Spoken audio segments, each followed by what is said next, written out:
السلام عليكم ورحمة الله وبركاته، كيفكم؟ شو أخباركم؟ طمنوني عنكم. راجعت لكم بعد غياب طبعًا، لأنه بالأوضاع اللي إحنا فيها بصراحة الواحد ما إله نفس يعمل إشي للأمانة. زي ما أنتم شايفين هون كان عنا تلج، الجو كان تلج مدة 3 أو 4 أيام، كان الجو كتير حلو ما شاء الله. اليوم راح أعمل معاكم وصفة صايرة ترند، هي عمة الشيخ أو تقية الشيخ، ما بعرف.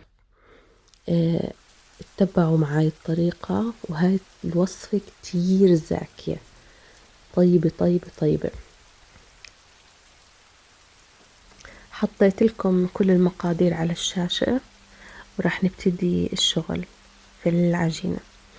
طبعا آه، من نوع طحين لنوع طحين بيختلف، فأنتي إذا حسيتيها مش متماسكة معاكي ضيفي لها طحين عادي، واعجنيها لحتى تشوفيها خلاص بطلت تلزق.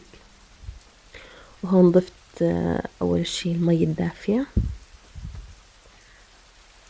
بعدين ضفت الحليب الدافي، ضفت الزيت،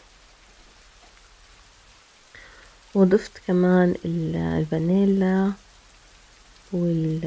والسكر، كمان 5 ملاعق سكر، وضفت كمان بياض البيض الصفر. أنا راح أستخدمه بالأخير قبل ما أفوتها على الفرن. طبعا هم بخلطهم كتير منيح، بس أحس إنه السكر داب، ببلش بعدين أنزل الطحين بالتدريج.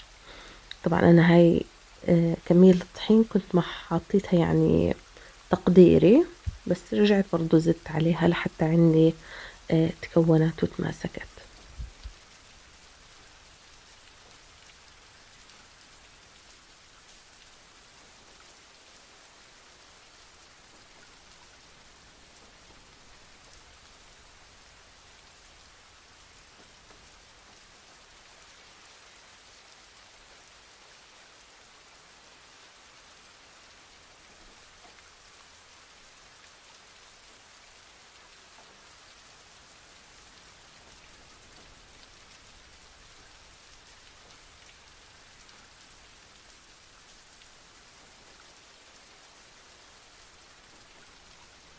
بعد ما عجنتها رح أقسمها بالنص، نص رح أخليه سادة مثل ما هو، والنص الثاني راح أحط عليه معلقتين كاكاو وأعجنه كتير منيح. طبعا هذا النصف الأول حطيت عليه تقريبا معلقة زبدة واحدة، وبعجنه كتير منيح. لو شفتي العجينة بتتفكك معاكي ما تخافي، ضلك اعجني فيها رح ترجع تتماسك وتصير غير شكل. بعدين بعد ما أعجنهم كتير منيح بغطي عليهم، بتركهم لحتى يخمروا.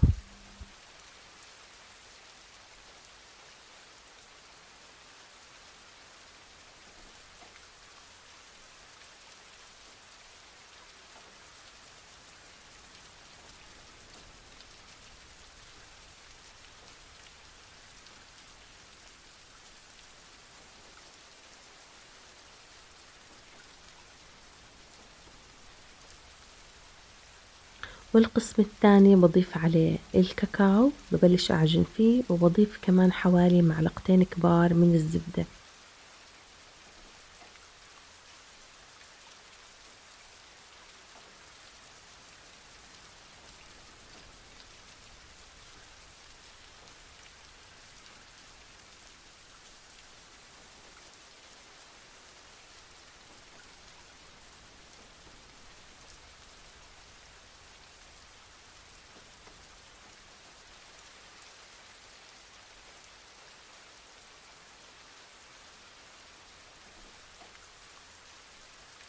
هون بعد ما تركتهم 20 دقيقة ليخمروا عندي، راح أبتدي أفرد العجينة اللي ما عليها كاكاو بالأول. راح أفردها و... وراح أفرد كمان تبعت الكاكاو بنفس الحجم. خليكي تكوني قريبة من نفس الحجم، عشان بدنا نحطهم فوق بعض، بدنا نحط اللي بالكاكاو فوق اللي سادة، ونعملهم ميكس مع بعض.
بحطهم على بعض بهذا الشكل وبفردهم سوا. بعدين ببتدي أحط لهم الحشوة. طبعا الحشوة اختياري، فيك تحطي شوكولا لحالها، فيك تحطي شوكولا مع مكسرات، فيك تحطي بندق مطحون، عين جمل مطحونة. طبعا ضيفي معاهم شوكولات لأنه هي اللي بتخلي الطعمة بيرفكت. أنا هون ضفت شوكولاتة مع بندق، وكمان ضفت اللوز اللي مبروش. طلعت خطيرة خطيرة، يعني هاي شغل فطور وكوباية شاي.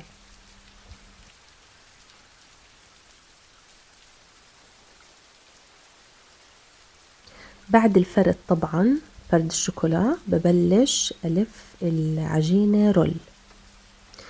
راح ألفها رول وراح أخلي مساحة أقل من النص، راح أقطعها عندي سكين قطعي أو تبعت العجين أو تبعت البيتزا. جيبي إشي يكون سهل عليكي تقطعي فيه. فبعملها رول بهاي الطريقة لحتى أوصل للمقاس اللي أنا بدي إياه، وابتدي هون أقطع العجينة لشرايح أو طرنشات.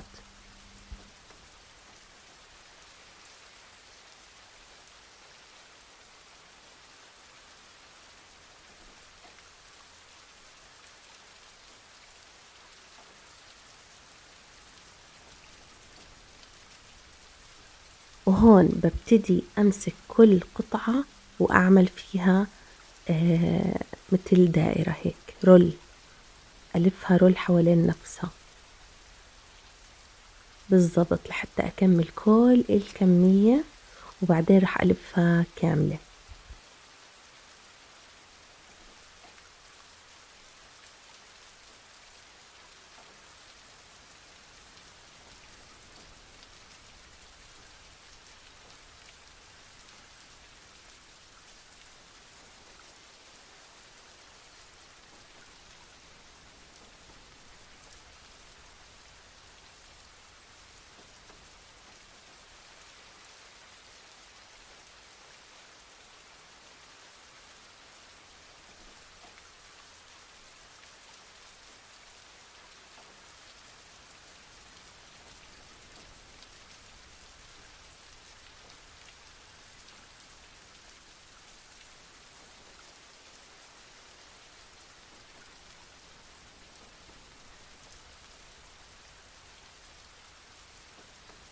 لفيتها كاملة بهذا الشكل. بعدين بجيب القالب، قالب كيك، هذا 24 بعتقد كان المقاس تبعه. بحط ورقة زبدة بالقاع علشان يعني احتياط، فيك تدهني زبدة يعني بأي صينية بدك إياها. بحطه بهذا الشكل، وبعدين بسيبه بمكان دافي يعني حوالي نص ساعة. إذا كان المكان دافي كتير حوالي نص ساعة، 45 دقيقة لحتى تتضاعف عندي.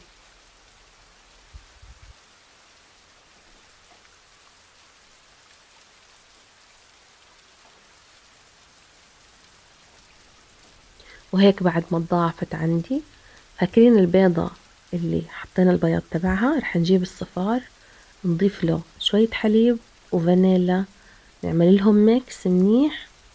بعدين راح أدهن فيهم وش عمة الشيخ أو طاقية الشيخ أو طاقية الأمير، يعني ما بعرف مسمياتها كتيرة بس كتير طيبة.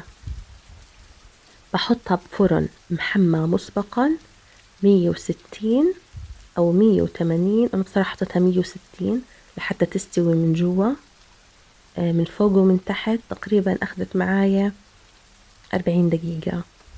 انتي لما تشوفيها خلص يعني ضعفت زيادة واحمرت، خلص هيك تمام.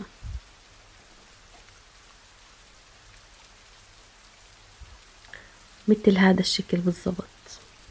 الريحة عبت البيت حرفيا.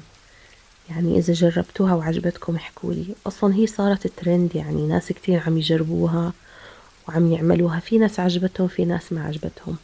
طبعا اللي ما عجبتهم أكيد ما عرفوا يسووها، ما عرفوا يعملوها، بس هي خيال خيال خيال.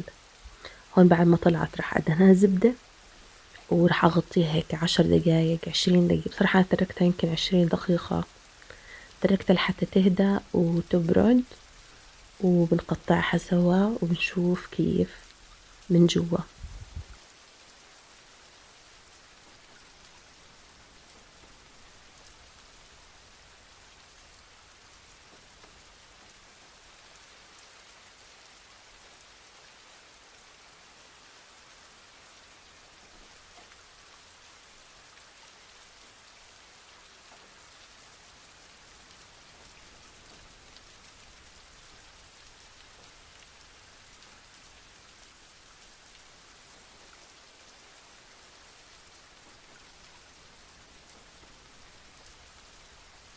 وهيك بعد ما ارتاحت تعالوا نفكها من القالب ونحطها بصحن التقديم، ونشوف كيف استوت العجينة معانا ما استوت العجينة معانا، كله هسا ببين.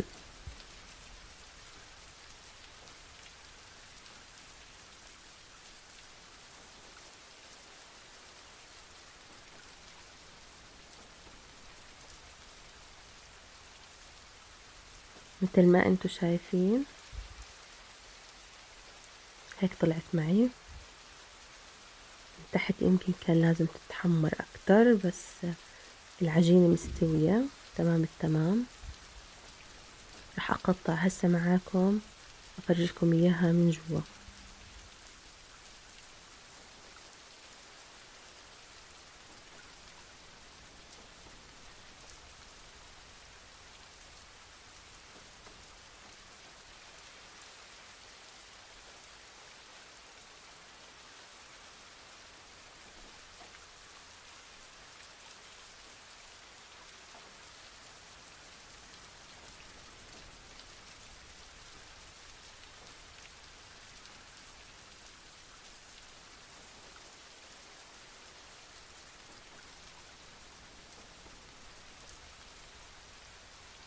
وهيك طلعت معانا من جوا مستوية طرية مثل السفنج. الطريقة عن جد روعة. أنا أخذتها من صبية على التيك توك، حكيت لازم أجربها لأنها كتير عجبتني. بتمنى أنتوا كمان تجربوها وتحكوا لي رأيكم. وشكرا على المشاهدة. بتمنى تعملوا لي لايك، شاركوا الفيديو مع أصحابكم مع قرايبكم. أنا بكون ممنون بصراحة. خلي القناة شوي تكبر. نشوفكم إن شاء الله فيديو جديد، وسلام.